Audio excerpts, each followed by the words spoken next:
A Bíblia diz assim, ele foi um pouco mais adiante, porque ele sempre vai um pouco mais adiante. E lá ele dobra os joelhos, coloca a cabeça entre os joelhos. Talvez naquele momento o diabo falou assim, ele vai desistir agora. Ele vai murmurar. Ele vai dizer que não aguenta. Mas ele ergue a cabeça. Naquele momento de oração, ainda no sentimento de angústia, se for possível, meu Pai, passa de mim este cálice. Naquele momento o diabo pensou assim, ele vai desistir. Porque se ele desistir agora, pronto, acabou.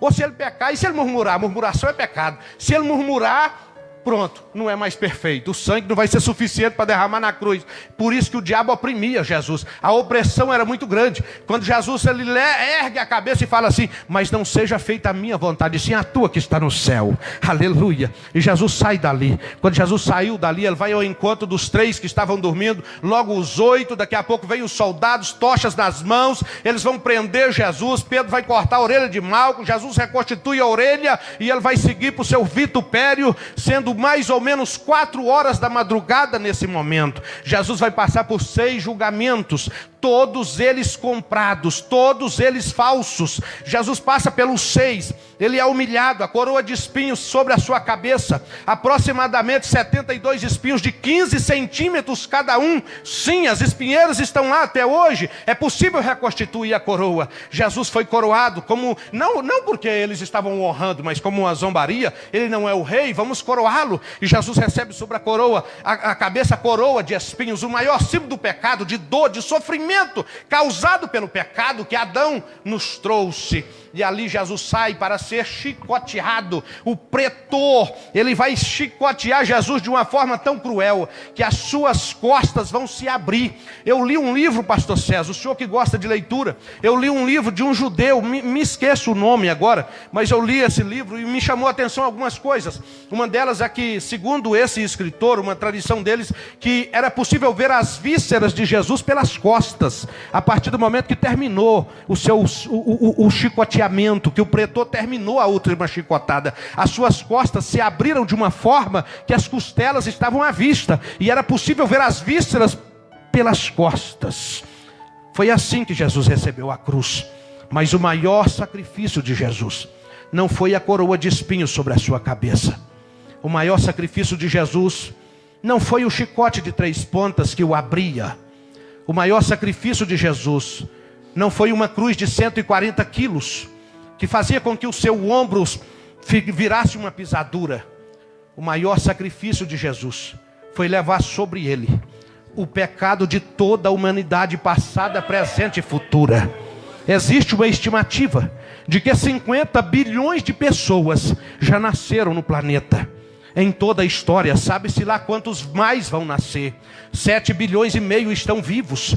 Imagina, Jesus levou sobre si o pecado de todas essas pessoas. Quando Jesus chega ao Calvário, ao Gólgota, a cruz está deitada no chão, preste atenção nisso. Talvez você nunca pensou nisso.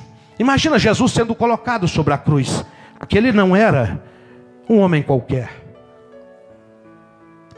Aquele não era mais um dos quase 400 criminosos que chegavam a ser crucificados por dia. Os pregos, os cravos que crucificavam aqueles criminosos eram reutilizados. Aqueles cravos estavam enferrujados, cheios de sangue podre, contaminados com todo tipo de infecção, tétano, com todo tipo de nojeira.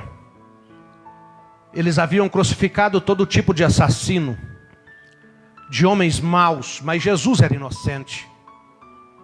Quando Jesus chega no Gólgota, os 2 ladrões já estavam lá na cruz. Jesus é deitado sobre a cruz que está no chão. No pé da cruz tem um buraco previamente talhado na rocha, para que o pé da cruz entrasse, se encaixasse naquele buraco.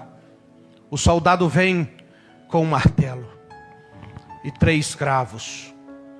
Imagina ele com um joelho sobre o antebraço de Jesus.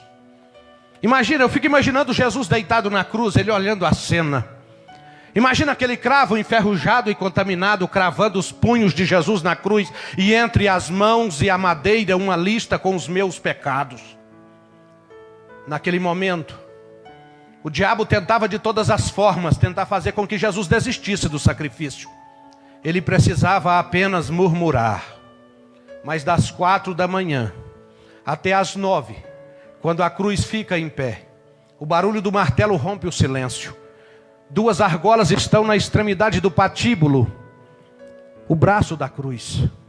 Os soldados passam a corda e puxam por entre as argolas. A cruz começa a tomar prumo. Quando a cruz toma prumo, Jesus não estava amarrado, ele estava pregado sobre ela. E quando ela toma prumo, ela toca o fundo do buraco. O peso do corpo rasga a carne, os nervos entre os pregos enferrujados, ringindo entre ossos e nervos. Com certeza o nervo mediano é lesado. Ligando ao cérebro, ninguém explica porque ele não perde os sentidos. Naquele momento o diabo pensa, ele vai desistir da igreja de Taguatinga, da igreja de Águas Claras. Ele vai desistir do pastor César, aleluia. Aleluia, ele vai desistir do pastor Tarcísio, ele vai desistir da irmãzinha lá do Haiti. Ele vai desistir, quer ver ele desistir? Ele não vai aguentar. Mas a Bíblia diz que como uma ovelha muda perante os seus tosqueadores, ele permanece calado. Quando a cruz toma o prumo, aleluia, era 9 horas da manhã. Uma multidão estava lá embaixo. Nenhum deles pediu perdão. Nenhum deles resolveu falar alguma coisa a não ser zombar de Jesus, atirar-lhe pedras e cuspir nele. Ainda assim, às 9 horas da manhã, a ovelha muda resolve falar. E ela olha para baixo. A multidão continuava zombando. E ele falou a primeira de 7 frases que falaria durante 6 horas pregado. Perdoa eles, meu Pai, porque eles não sabem o que fazem. Aleluia. Foi a primeira frase que Jesus citou das 4 da manhã até as 9. Aleluia. Perto do meio-dia, a Bíblia diz que ele olha para baixo antes de dizer que tinha sede. A multidão tinha ido embora. Porque naquela multidão tinha muitos curiosos. E agora, perto do meio-dia, o sol é muito quente. Perto do meio-dia, eles descobriram que Jesus não multiplicava mais pão. Eles estavam famintos. Jesus olha para baixo. Ele conseguiu agora até identificar sua mãe, o seu discípulo amado. Entrega um aos cuidados do outro. Ainda encontra tempo para uma palavra de cuidado. A segunda frase da cruz: cuida dela. Aleluia. Eis aí tua mãe. A terceira frase da cruz, perto do meio-dia, Jesus disse assim: tenho sede.